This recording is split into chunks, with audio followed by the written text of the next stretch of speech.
Hi, welcome back to Fence China.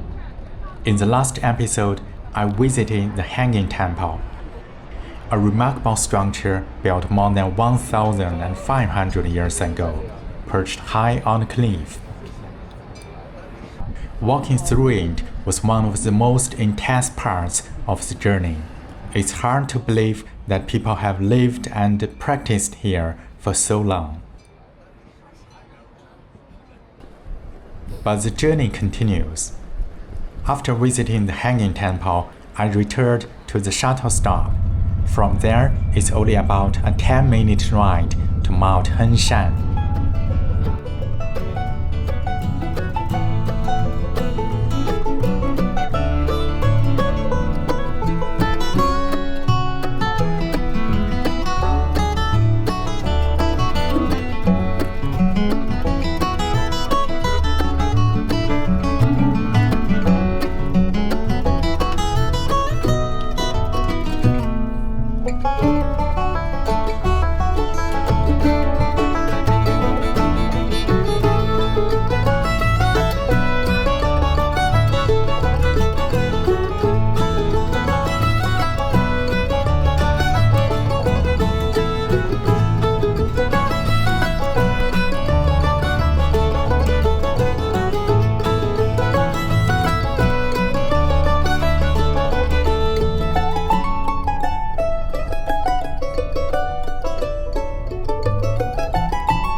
From this transfer station, you can take a cable car, start hiking from here, or ride another shuttle bus before hiking. I choose the last option.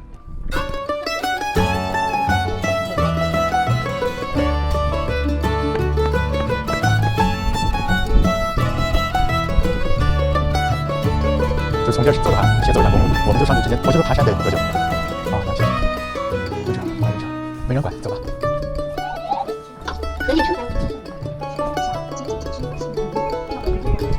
来了，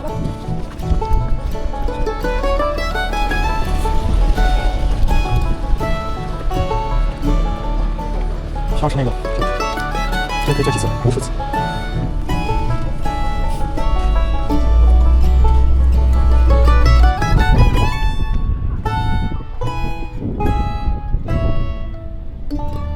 这山上大树很少，但是现在能看到1、2、3、4棵大树。为什么有这么突兀的几棵大树？因为它们是假树。一会儿看看山上有没有真的大树。12点15，看看几点能上去。In traditional Chinese culture, 5 mountains hold special importance. They are known as the 5 Great Mountains. For example, Mount Huashan in the west, near Xi'an, Mount Taishan in the east, in Shandong province. And today, I'm climbing Mount Henshan, the northern mountain. 哇，他们看见翻包就过来了。好聪明的猫。对，好聪明啊！是这个面包能吃吗？那这种吧，这种可以吧？都开始叫了。哇，好聪明啊！这，上了没？没事。再大一点，我往地上去。对呀，在地上吧。吃的好认真。上面悬崖上远远的一个道字，道教的道。也是道法自然的道。The idea of the 5 great mountains has a very long history. It began with ancient mountain worship and later combined with imperial rituals. As early as the year 1601, during the Han Dynasty, the emperor issued a decree defining the locations of these sacred mountains. However, the northern mountain was originally located somewhere else. It was not until the year 1661 that a Qing dynasty emperor moved the official site to the present location.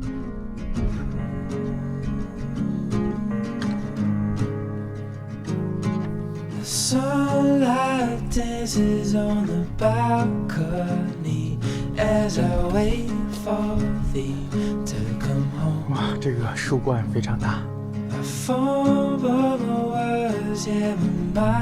上面密密麻麻的全是松子儿，看能不能掉下来。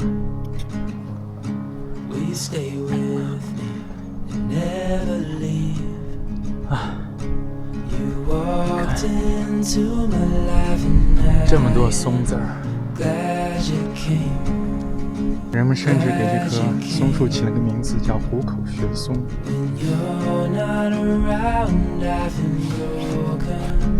然后还杜撰了一个关于这个松树的故事。那边山上有几处寺庙，应该也是道观吧。衡山是道教的全真派的圣地。 所以山上有很多道教的寺观。平山一点分海拔。啊，从这儿开始还是600米。这么多石碑。清朝道光7年的。 玉祭是皇帝来这边祭祀立的碑啊，这个也是写的玉祭。The inscriptions on these stone templates are now difficult to read, but at the top you can still see two characters meaning imperial sacrifice. Most of the time, the emperors did not come here in person. Instead, they sent officials to perform the ceremonies. 哇，这个景色可以。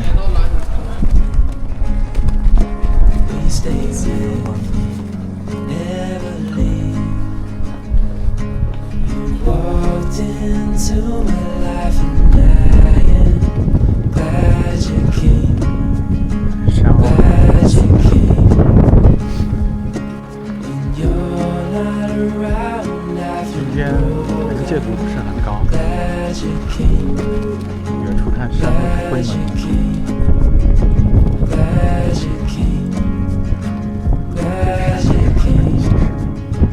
还有像魔法一样的感觉。现在上进这个寺庙。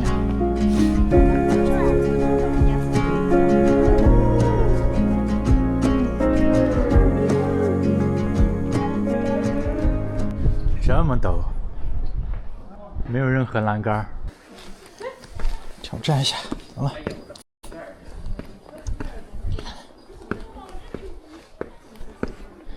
感觉不难，爬起来很轻松，但是最好不要回头看。哎呦，是，我觉得秘诀就是不要向上看，也不要向下看，不要回头看，要不然会很恐怖。转过来看一下，哇，爬这么多了，走，一口气上，还行，没有那么难。这个台阶大概是，接近1:1的一个比例。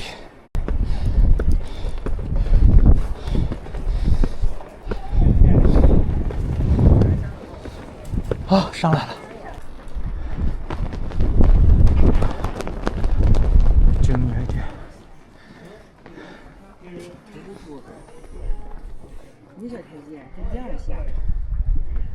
不让往下走，只能往上走。不让往下。不让往下。挺危险。对。这小台阶多窄呀！这人脚都绊。很窄，就往上走的时候还好爬一点，往下很危险。是挺危险。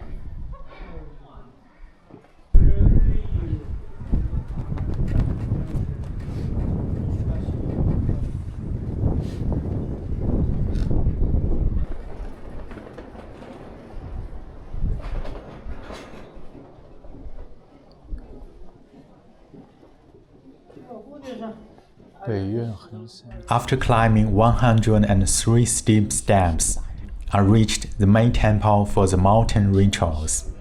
深大地。 Inside the hall stands the deity known as the Emperor of the Northern Mountain.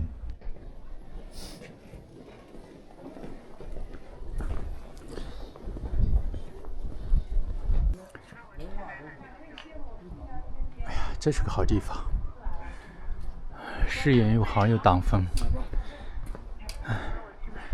上面阳光也特别好。看，正对着群山，可以看得很远很远。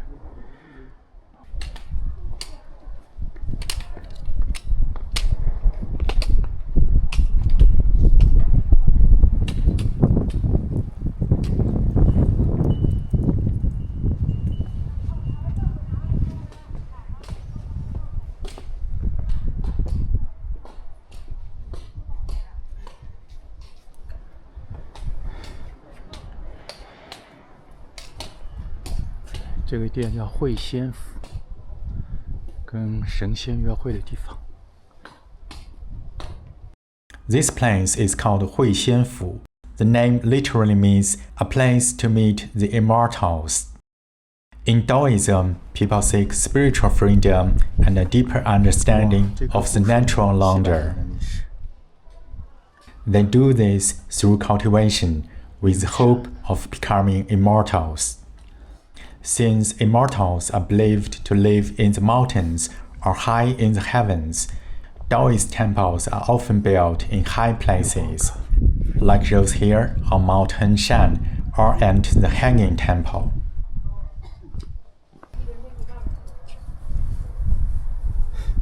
相对高度400米。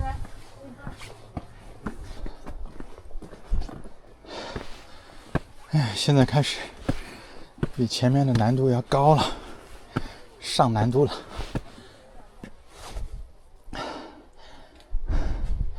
The final section of the climb gains about 400 meters in elevation. It was much harder than before. I started breathing heavily and needed to stop for short breaks. 这个松树1000年历史，1000岁了，哇！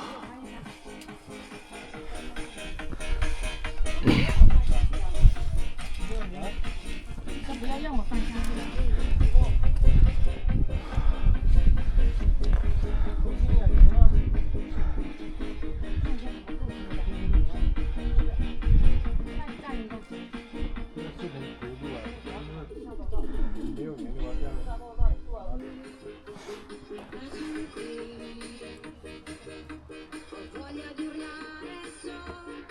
哇，这棵松树太漂亮了，树冠特别舒展，像一个伞一样。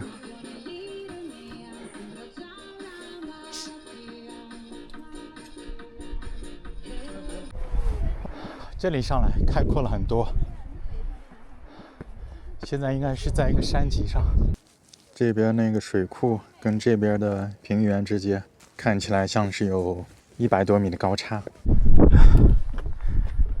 已经胜利在望了。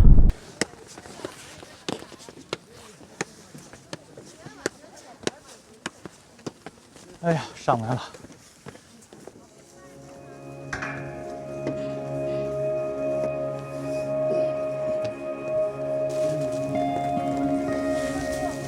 After 2 hours of climbing, I finally reached the summit of Mount Henshan. At 2,016 meters, it is not the highest mountain I have climbed. But standing here on one of China's 5 great mountains still feels quite special. 这就是整个衡山山系，它这个山系大概是东西向的，这边是东，这边是西。The broader Mount Henshan Range is one of the most important mountain systems in northern China. It stretches for more than 200 kilometers. On both sides of Shanxi province, 2 long mountain ranges run from north to south. And interestingly, Mount Hengshan connects them from east to west. This gave it great military and defensive importance in ancient times. It also plays an important role in the climate. To the north, the weather is colder and drier, part of the temperate grassland zone. To the south, the climate becomes warmer and wetter, belonging to the warm temperate zone.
In the next episode, I will continue exploring Hongyuan, a small town with a slower pace of life and many hidden stories inside its ancient buildings.